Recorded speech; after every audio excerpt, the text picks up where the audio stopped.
Good morning, everybody. This is Sister Girl Radio, IntellectualRadio.com. I am your host, Talisha. I'm your co-host, Khadijah.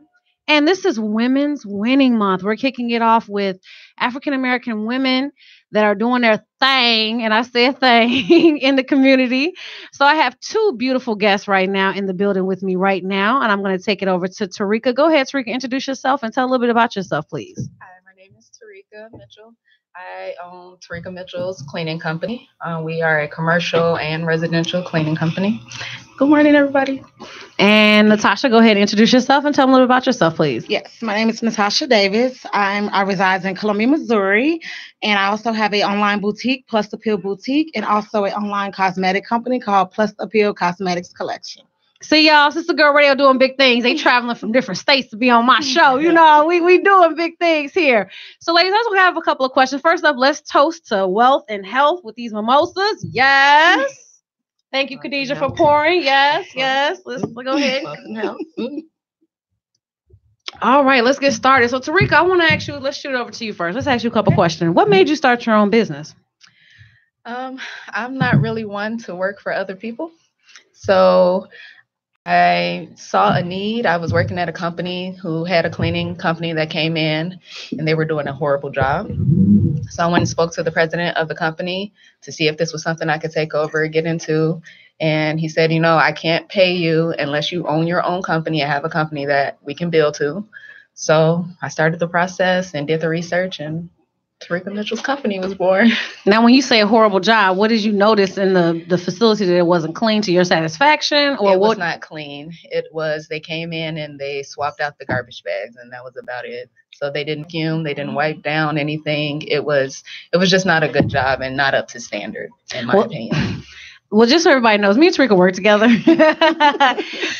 So when I started first working there, I haven't been there but 90 days, but I was like, whoever does a good job in here, these, and she was just so happy that somebody complimented her. It just, you can't tell. You really, really can tell. So I wasn't there prior to the person cleaning, but you can really tell when she comes in there and she does, you can tell they pay attention to detail. She cleans the microwave, things like that. So you guys hire Tarika. She does a good job. I've seen her work. It's not just pictures, because pictures can be deceiving, ladies. Let's be real. I hear my girlfriend say their kids will send them pictures that they cleaned the house, but they'll do like certain angles. So, pictures can be deceiving. She does a great job and she's on time. Okay, Natasha, down to you. What made you want to start your own business? Through a mutual friend. Her name is Brittany Evans. She is definitely an inspiration to me. She encouraged me to start my own business. She loved the way I dress. She loved the way I carry myself as a lady. She loved the way I speak with other ladies. And she asked me, well, why not start your own brand? So I started my own brand. It'll be 3 years. July 4th of this year, make 3 years I've been in business. And I'm doing wonderful. I travel all around the world. Just to introduce myself to other ladies in business and just to get to know everyone else. And also, I did the research. I started online. I also had a commercial business as well, but I went back online because it was more suitable for my time being a single mom. And Plus Appeal has been born, and I also has been expanding my company. Well, I have on Plus Appeal right now, ladies. This is a beautiful little off-the-shoulder sweater. It's April in Chicago, and we're still wearing sweaters. And this is very beautiful. I also have on the purple. What do you call this lipstick that I'm? Purple Rain. I have on some little Purple Rain. I got on the Purple Rain matte lip. She bought me a gift. See, when you come to my show, you bring me gifts. We love you for that. I appreciate this. This is Plus Apparel Cosmetics Purple Rain, you guys, and this is a beautiful packaging with the little rhinestone. See that? It's all customized by myself. It's all customized. Come shoot over to my co-host. Go ahead.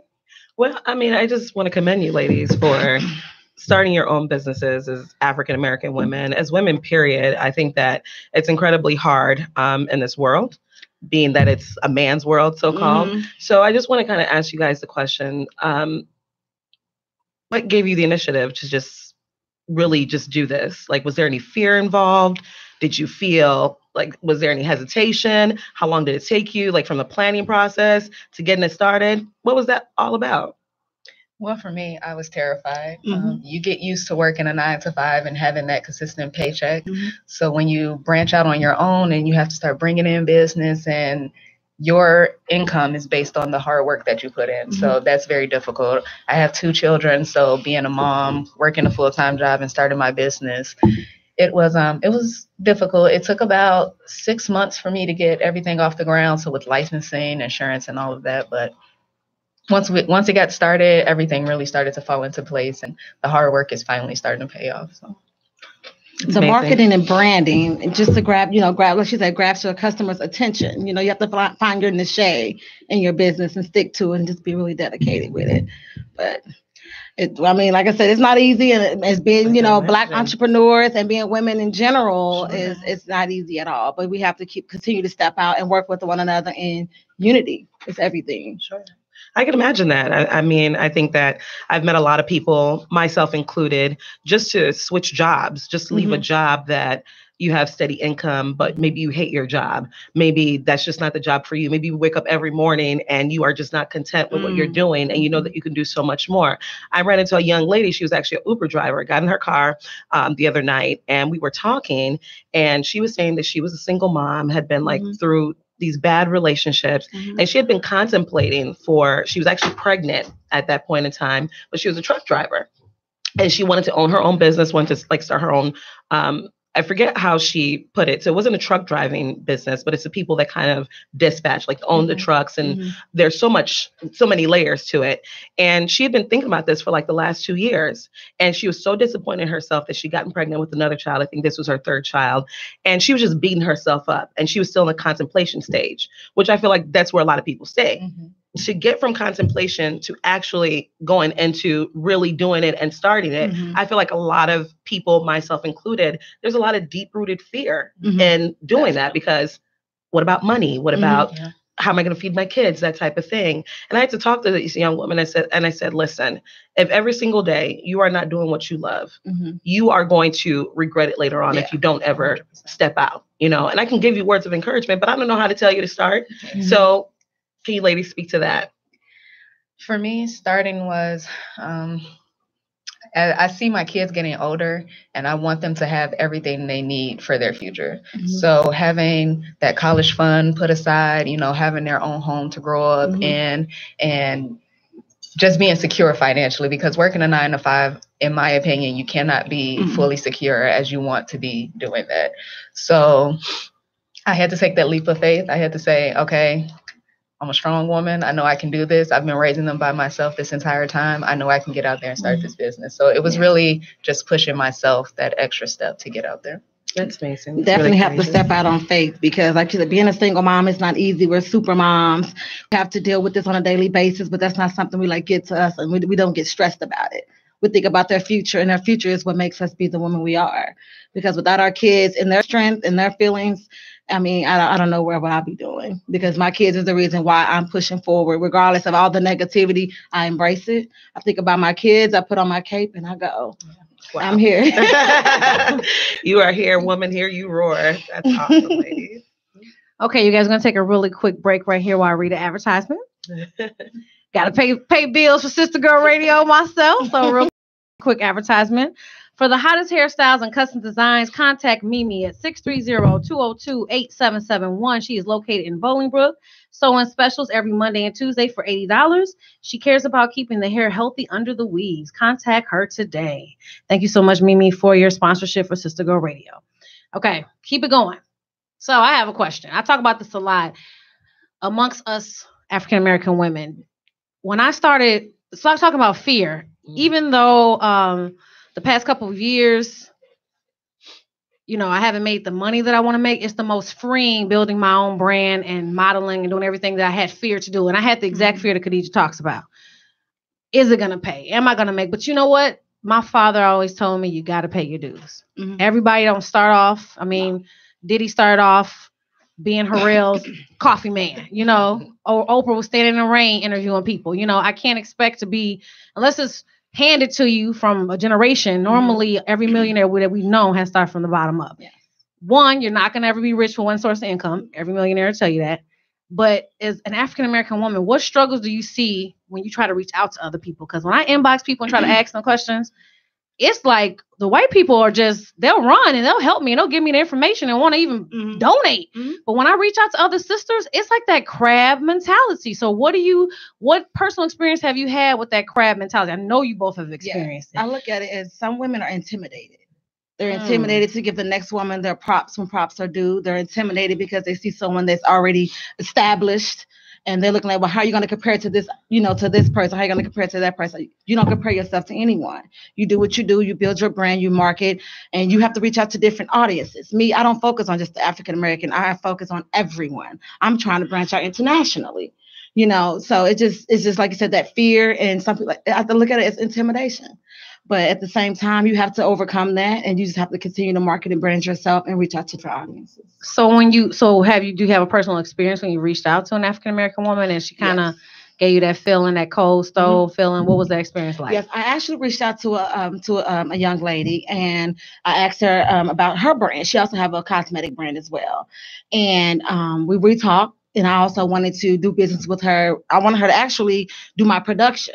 But in the process of her doing my production, she was a home-based business and she made her own products. And I wasn't too skeptical about that, because you have to look at, it has to be ADA approved, FDA approved. And if anything can happen to one of my customers and your products are not, they're not licensed the way they should be, that can fall on me. And that she stopped speaking to me. She stopped following my social media. She wanted to bash my products. And at the same time, I look at it and I tell her, but I look at it as a good thing, because at the end of the day, I'm secured. My customers are secured. And it's just bad for business. But at the same time, you're not going to go anywhere in life bashing another woman, knowing that your products are not where they should be, and you rate yourself as an individual. But at the same time, I just don't put myself in certain situations, but you do run into the negative. But I try to stay positive about everything. That's a good point to make, ladies. Make sure you do your research and your homework, especially like you said with the products. Yes. Because if somebody come up with a lip looking like you're at fault, you can be sued. Exactly. I don't want to put myself in debt, and I'm trying to build a business here. I don't want to put myself somewhere in a situation that I can't get out of. Exactly. So you just have to learn and put people to the side. Tarika, have you had an experience where you reached out to another sister and it was kind of stone cold, or?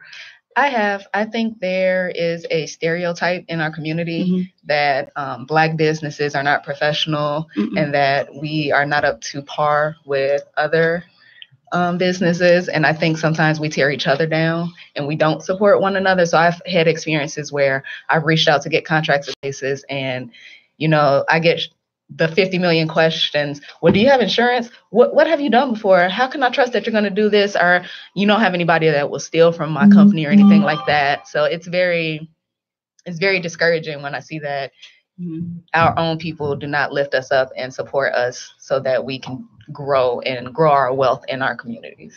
But deep down in your heart, if you were of a different color, they wouldn't ask all those questions. It would be very different. Just be honest. It would be very different if I was not African American. Yeah, I think you ladies speak to a very important point, and I think we've touched on these topics a lot on this show and in general. I think that women, we have been raised to be each other's competition, to see each other's competition, not to uplift each other when it comes to men, when it comes to work, when it comes to just everyday, as mothers, as wives, as women, we've been taught to see each other as competition and to try to keep one another down. I think it's kind of this subconscious, ingrained behavior that I don't even believe that people know that they're doing it. They're just doing it. As an African American woman, I know that I have to work 10 times as hard as any woman just to get somewhere, and we talked about it being a man's world and men kind of having this hierarchy over women. So it's like now I have to work 20 times as hard just to prove that I'm good enough. And I feel that a lot of women that I encounter, especially women of color, they have that same concept, like that same, motivator, like they have to work 10 times as hard. However, they feel like I'm in this alone and I have to do it by myself. So I'm not going to let you get to where I want to try to go. I'm going to get there myself and I'm going to do it. But at the end of the day, like I always say to people, what you do or what you eat doesn't make me SHIT, So we can both be, I can uplift you, you can uplift me. I can be successful, you can be successful. Because to be successful, you have to do the work yourself. You I can't do the work for you. I can show you a path, but that doesn't mean that I'm, my success is going to be hindered by that at all. But I think people kind of have that concept. So, and talking about men, let's move on to that. As women, I hear you guys saying that you guys are single mothers. Do you find it difficult as entrepreneurs, as business owners, as strong Black women? What is your experience with men that you encounter? Intimidation. Yeah. They're like, oh, you have your own business. Well, you know, most men they want that empowerment over women. They think that women are beneath them, and it's not like that. We're women. We're here to stay. We have kids, so at that we want more in life just as well as you do. And a lot of men they don't like that. They don't like the fact that we're business women. They feel like that we're more than them. And it's not like that. We want to love. We want to be happy. We want happiness for our kids as well. But a lot of men, I think they're scared and intimidated to date a woman of business. But what's been your experience? I wouldn't say most men, but I would say all the wrong men. Yes. The ones that they're not secure and they're not there to support a woman, then those are not the men that we want in our lives anyway. So, but in my experience, I have come across a few that are very intimidated by what I do, and they find it hard to handle, you know, the very busy days, the work schedule, and support me in that aspect. Yeah. So. Okay. So yeah, how is it with the dating? Like when you guys tell them what you do and what you own? I mean, not terrible. I mean, not general terrible, but is it like an intimidation once you say, because I think there's a big stigma where men don't think that we can be submissive. And I always say that you have to be something for me to be submissive too. Exactly. So I think when they hear that boss in you, they think that you can't come under and still be somebody's woman, which you can. You can be both because it's like a king and a queen. She owned the kingdom just like he do. If he died, it's over, right? Yeah. So what do you guys experience in that in your own like personal life? Do you try to keep that aside, try to get to know them before you bring it up, or what do you guys do? A lot of guys see so much on social media, and then they contact me. They're like, "Well, I've done my research." And I'm like, "Well, did you find what you were looking for? You know, now I need to do my research as well." You know, a lot of guys that come to me have already researched me, and I always, you know, like, "Oh, I know what you about," or "I see what you do. You're doing your thing." I'm like, "Well, how can you help me out? If I was to date you, and then you want to, you know, continue this relationship, then how could we build? Can we build an empire together? I have children. You know, do you accept my children? You know, are you in this for the long run?" So I come up with a lot of questions, and, you know, it tends to not go too far, you know. So if I see right then and there, if you don't want to build an empire, then we have nothing to really discuss. But Tarika. Yeah. In my experience, it starts off okay. They always start with I can handle your schedule. That's completely fine. And then we get further into it, and it's, you never have time for me. I need you to calm it down a little bit. But me, I'm trying to really build something. So I told you this going in, so you should know that. So I'm not going to change who I am or what I'm doing because you're no longer comfortable with it. Are you okay for love taking a back seat right now while you're trying to build? Yeah, definitely. Definitely. That's how I feel. Like, you know, get in the booster seat in the back. I will join the kids. Yeah, because time waits for no one. No. Exactly. You know, and who wouldn't want to have it all? Exactly. You know, love to be the Beyonce of everything, you know, and just have everything, the kid, the wife, and everything. But when you're building, sometimes something has to take a sacrifice. And by you guys having kids, I know it's even doubled. You have to give your kids time. There is no escaping motherhood for a day. That's a 24-hour-a-day job. So I commend both of you ladies for balancing that hat. That has to be, you know, and women of color, we need, that's why my brand is just so much about love each other. You know, we don't have to like each other, but love each other. I know that sounds weird, but what I mean by that is we can only help each other. There are no seminars and everything coming out to reach out to Black women. There's nothing. If we don't support each other, there's nothing out there for us to resource. White people, they have meetings to help each other. We don't do that. We are so, and it goes back to the slave mentality. We are so scared that she's going to take our position, that she might learn something over me, that we do not help each other. Now, I'm not trying to say go out here and tell everybody your ideas and business, because anybody will steal from you. Protect yourself, trademark. And that's why I was saying we need to learn the legal part or hire you an attorney like you were telling me. But at the same time, what is so hard with us in loving and supporting each other? What is the problem? I want to get to the root of this, Khadijah. And I know by you being a psychologist, she's shaking her head like, I don't know either. Not a psychologist, but a licensed professional counselor. A counselor. You're still a psychologist to me. In the Black community, you're a psychologist. Like she's saying her name is Dr. Alaka. Dr. Alaka, yeah. We're going to sometimes Dr. Alaka. But no, What do you think it is? I know you look at things in a different perspective. So what do you think the root of that is? Why is it so hard in our community by you being an African American woman as yourself? Yeah, I think it goes back to what I was saying. I think it's all systemic. I think it's the way that we're raised. I think it's our views. We're raised to compete with one another. We're not raised to uplift one another. Our men are raised, all men mostly, are raised with, fragile egos. Be a man. You can't cry. You can't show emotion. What does that mean? When something hurts, when something is happening, why can't you show emotion? They have been raised to be these so-called tough people that inside they're so fragile. And so you were speaking about men being intimidated and not really coming from a certain place and seeing you as their competition. It's that ego. And I think it all goes back to how we have been raised. I really believe that that's the root cause of it, and society, how we have been, how we've been just shown to kind of see one another, and that's basically it, I think. So I'm going to bring it to each lady. What do you think we can do to resolve it? If you can give just a little bit of advice, being a businesswoman yourself, seeing it firsthand, dealing with people of different races. What is something? Because we always talk about the problem. I want to talk about the solution. What is some advice you can give to women out there who are struggling or fearful to come into this because of not getting help from each other? What's some advice you could give them? I say reach out to someone in your community that you see that's of business, of different race, not your race, of a different race, and sit down and have a meeting with them. Talk to them, get some advice from them, talk to them about what they have going on, educate yourself. As you cannot have enough education. I stress that a lot. So please sit down and have a meeting. Like back home, I always try to have an event for ladies called Ladies Night Out. Bring all mothers, bring your kids. Or without the kids, let's sit down, have a cocktail. Just different business women, even women that's not in business, that's looking to establish a business. Just sit down and have a meeting with someone. You cannot hurt to sit down and ask the next woman for advice. You really can. Tarika, what's your views? I think we need to start giving more into our communities. So for me personally, I didn't really have anyone to look up to or that mentor to help me get on this path. And I think we need to start encouraging more young Black girls and young Black boys to start building businesses and not just work jobs for the rest of their lives, but build empires in our communities. And I think we need to start encouraging our young people, our young men, to be men and not to be, to your point, oh, you can't cry, you can't do this, you have to be ahead of a woman instead of a partner to a woman. I think we just need to start raising them a little differently.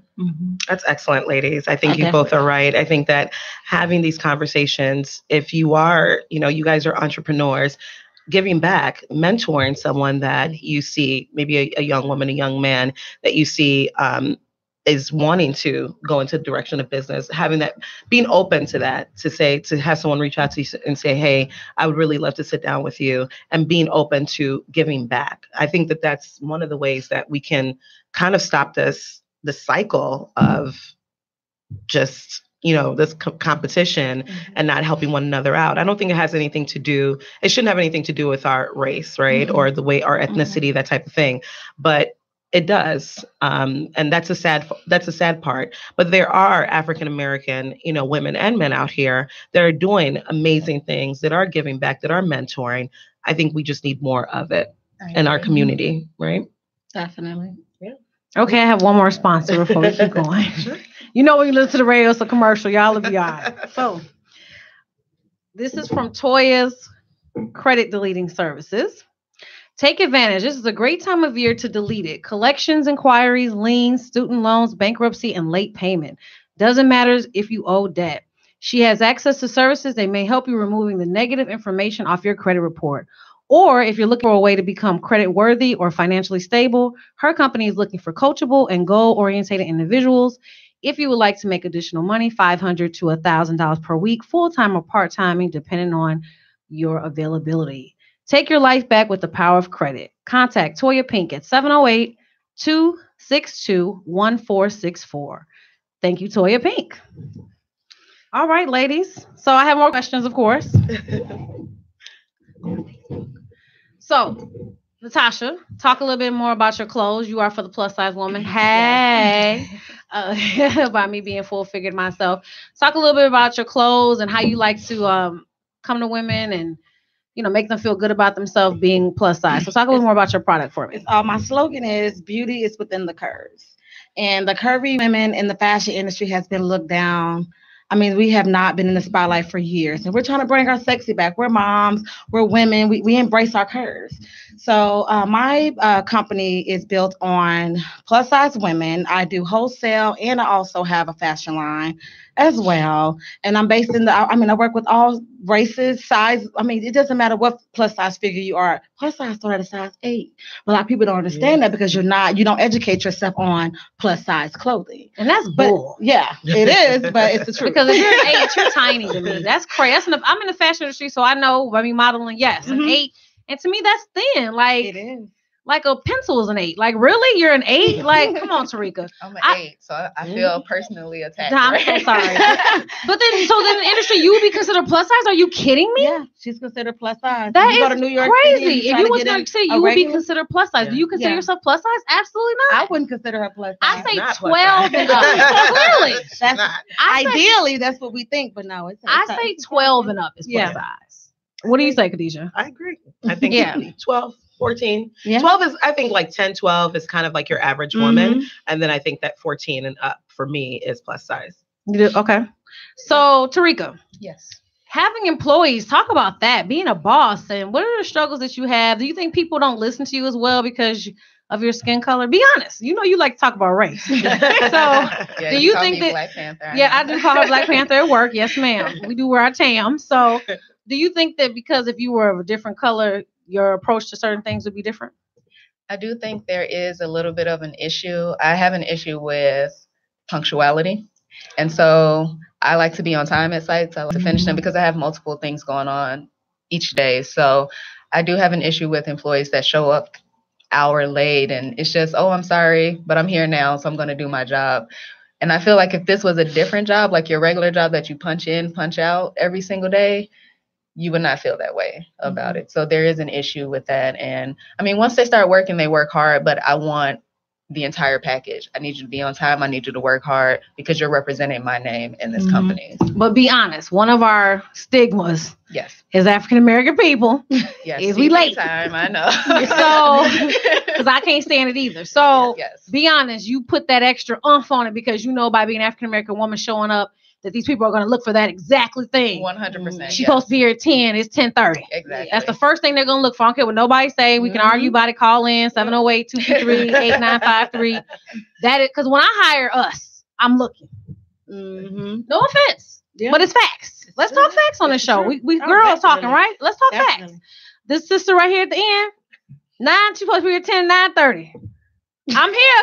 I said, I appreciate you being on time, but I'll be there at 10. But she, what they say, you early, you on time, and if you ain't on time, you late. She was here when she was supposed to be here. And we do look at that. So be honest, Tarika, you do look at that like extra, like, hey, I'm an African-American woman. I know that. Just be honest. I do, because that stereotype is out there and we keep perpetuating it. Just like what you said right now, like anytime I hire somebody of color, I'm looking at the time like you need to be here on time. I am. So. That's facts. But we have to stop thinking like that because then that's expected of us constantly. Because we don't look at any other race and say they're on that type of time. That's true. Anybody can be late. But even a producer of the show, Mr. Earl Winfrey, shout out to Earl Winfrey, he'd be like, Talicia's never late. Like, I like that. That makes me sound, and now if he hired me to go somewhere or go do something for the radio station, he would know out of his people that he hired, his work here, that Talicia will be on time. So that's something that you want. And as an African-American woman, that's something I strive for because I know the mentality. Sometimes we got to tear down these stereotypes as business women because they are looking for us to fulfill the stereotypes. And guess what? Some stereotypes aren't true. I'm just being honest, because you're right. You're right. Like, listen, I have that issue. First of all, I mean, I'm African. Not African. Not extra African. I am. I'm extra Whenever African. She's late, that's what she tells me. I'm African. I'm African. And in my culture, it's like, we have a great work ethic. So that's one thing that I do pride myself on is being on time to work. But then why can't I be on time to social events? Well, because in my culture, if you tell someone 10 o'clock, that to us really means 12. People don't start showing up to 12. And it's a behavior. It's a learned behavior that has been perpetuated, that has, over the course of years. So I grew up like that. That's how I grew up. So even now, I have friends that get upset when I don't make it to a social function where it's not just one person. If it's one-on-one, I agree. If I leave you sitting there for like 20 minutes, 20, 30 minutes, I agree that you can be upset with that. But when it's a social event where all of us are here, I mean, I don't understand why I have to be. I don't understand why I have to be on time. I don't understand why that's an issue. And so, but I get it. I think for some people, like punctuality, that's part of their value system. That's how they've been raised. And so for me, it's something I have to, like, Talisha and I have this ongoing joke. If she wants me to be somewhere on time, she has to tell me a different time. She does. She has to be she has to tell me an hour. Look, she just caught on to it like a year ago, but we were going to the movies one time and she called me and but one thing I want to say before I tell the story, social and business are two different things. Yes. But when we at the movie, come on, Khadijah. So yes, she was on her way to the movie and she called me. She's like, I knew the phone ring. Here you go. It says Khadijah. I'm like, she been telling me she's late. Oh, honey, this is her stuff. Oh, honey, I'm so sorry. I overslept. I'm like 30 minutes. Oh, don't worry about it. Show don't start till 2:30. She's like, oh, I'm glad you lied to me because I already know. I've been knowing this girl 15 years. I already know the game, Exactly. But I think social, I get what you're saying. If you're at a party and it starts at 10 and you get there at 11:30, like, don't bite her head off about it. But she's never been late to her show. So we love her for that. Well, that's good.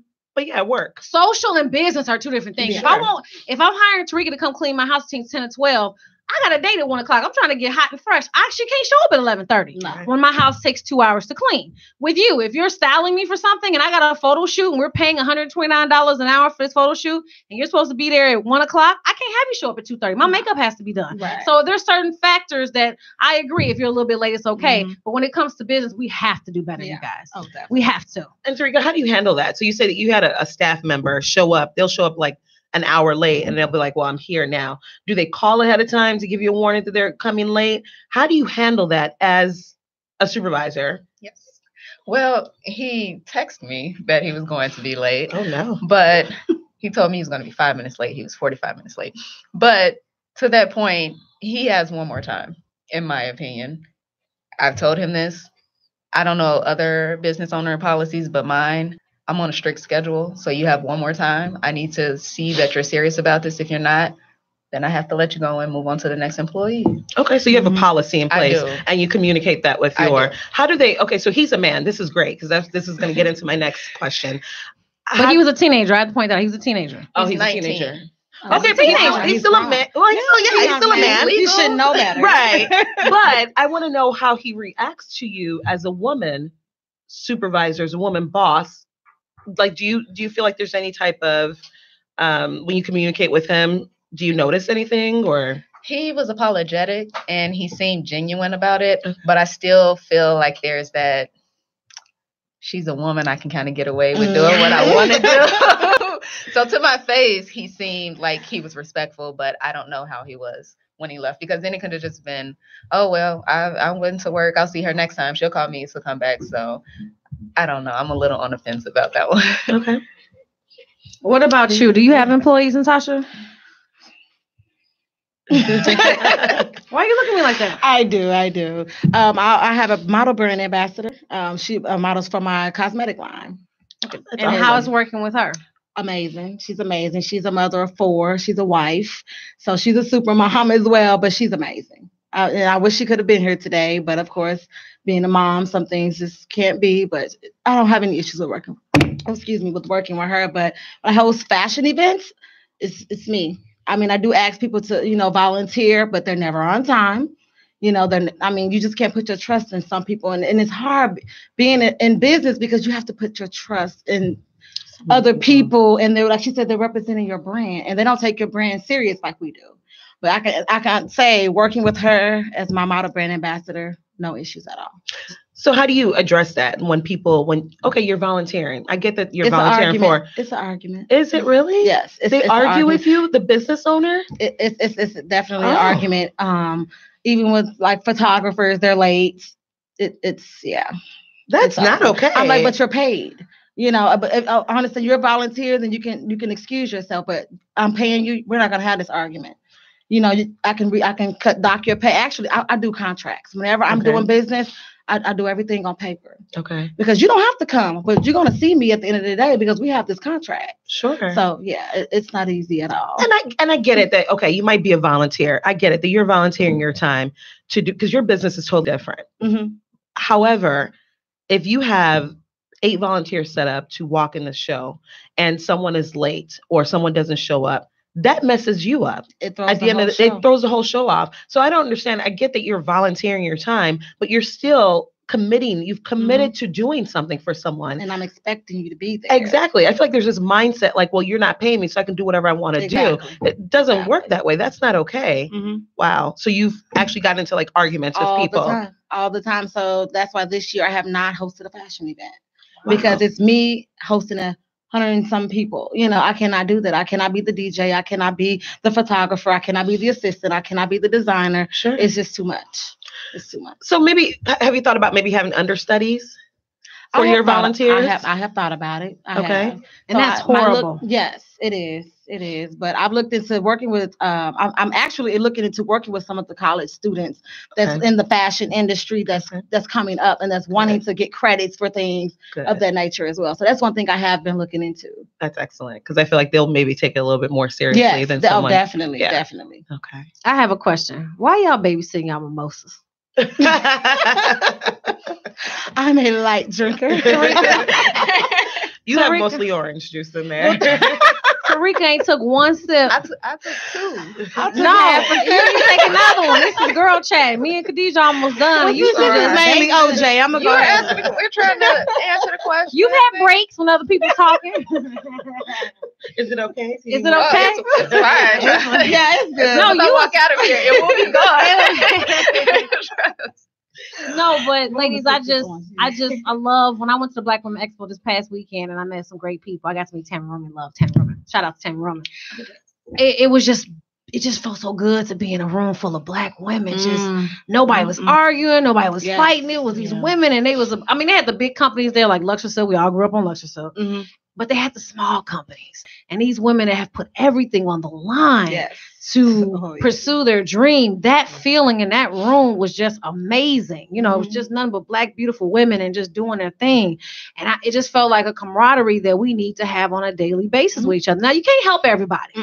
You can't hire and you can't help everybody. That is facts. Not saying that we should be lax on credentials. Not saying you should be lax on what you do. You don't want a photographer that only take Instagram pictures. You want somebody that can show you some work. Khadijah don't want somebody. Not Khadijah. Tarika doesn't want somebody that half cleans the bathroom.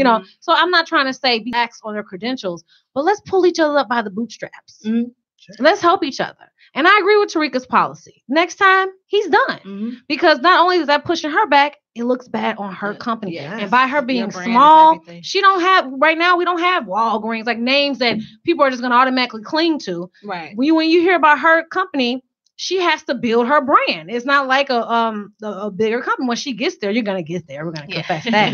But I'm just saying, like, the bigger names, they go by their name. Why? Because they stand by a brand. So guess what? If Walgreens is 5 minutes late, ain't nobody gonna say nothing. You're gonna still call Walgreens next time you need something. But with Tarika, that could make or break a full contract. And guess what? Amongst us, word of mouth is powerful. Everything.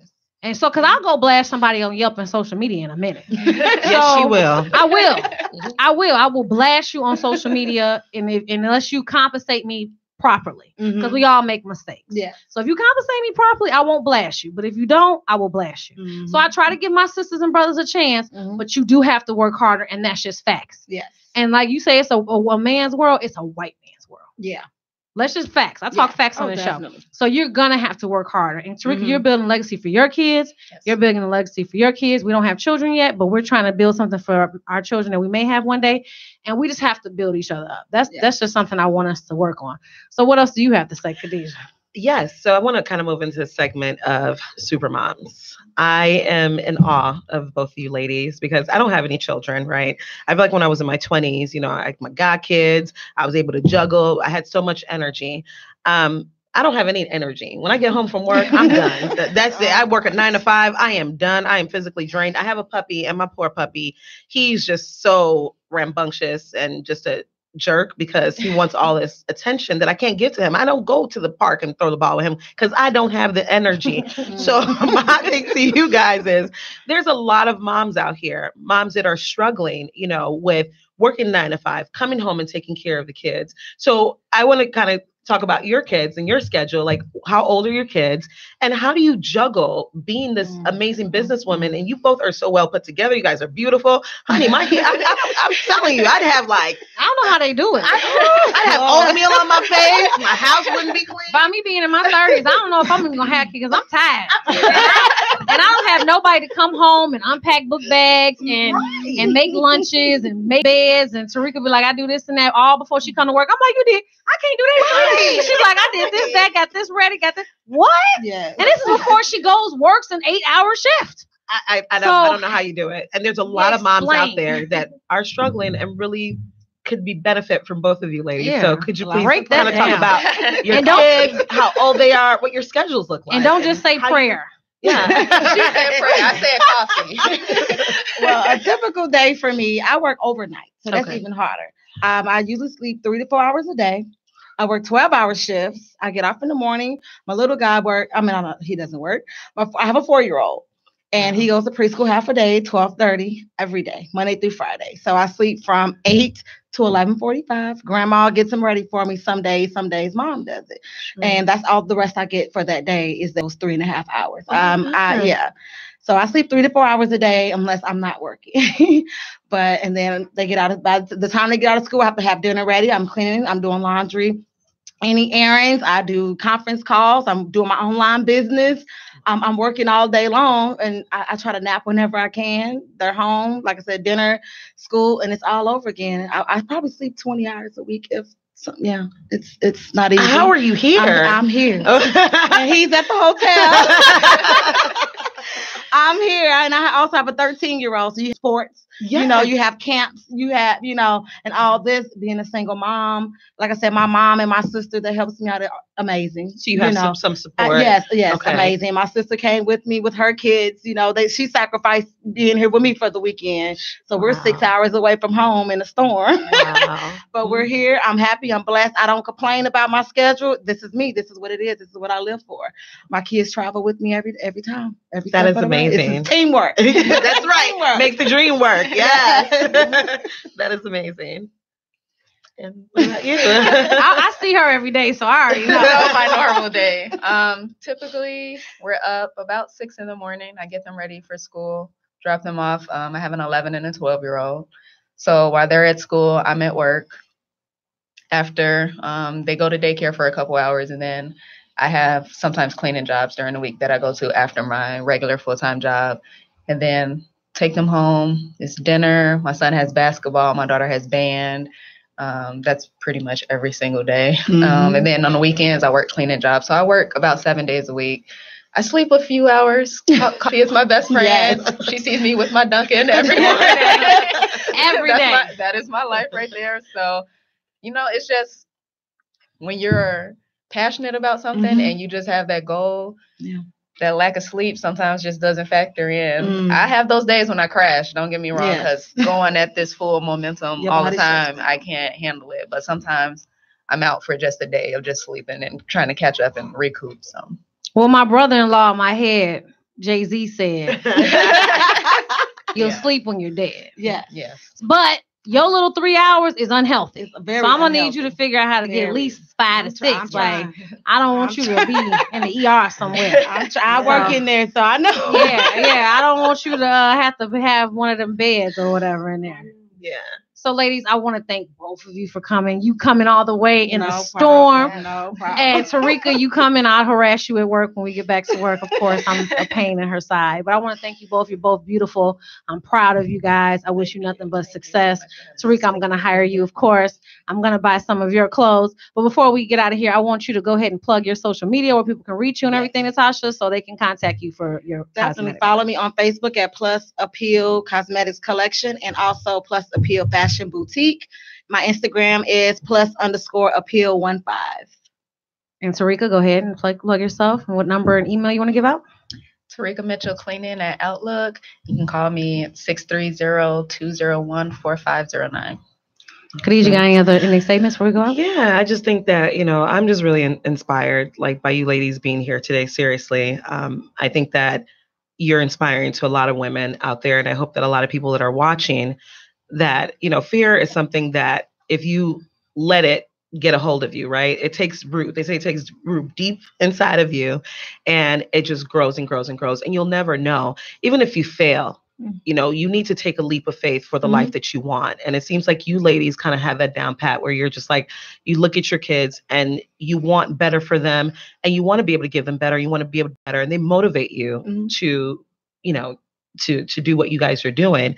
I think that everybody has to tap into what your motivation is. If someone tells you you're not good enough, they tell you can't do something. If you have children, if just for yourself, if you wake up every single day and you just do not like what you are doing, then make a change. Take a leap of faith. I'm telling you, you will be the most happiest for doing it. Even if you failure, you can't succeed unless you fail, because if you fail, then you know what to do differently, right? So I just think that you ladies here today, thank you for being here, just for inspiring us. And again, just people, take a leap of faith and do what you love, and yeah. Great. Okay, follow me on my social media, Sister Girl Entertainment on Facebook, Sister Girl Entertainment on Instagram, and we'll see you guys in 2 weeks. I'm Talisha. I'm Khadijah. And thank you for tuning in to Sister Girl Radio, IntellectualRadio.com. Have a great week, you guys. God bless.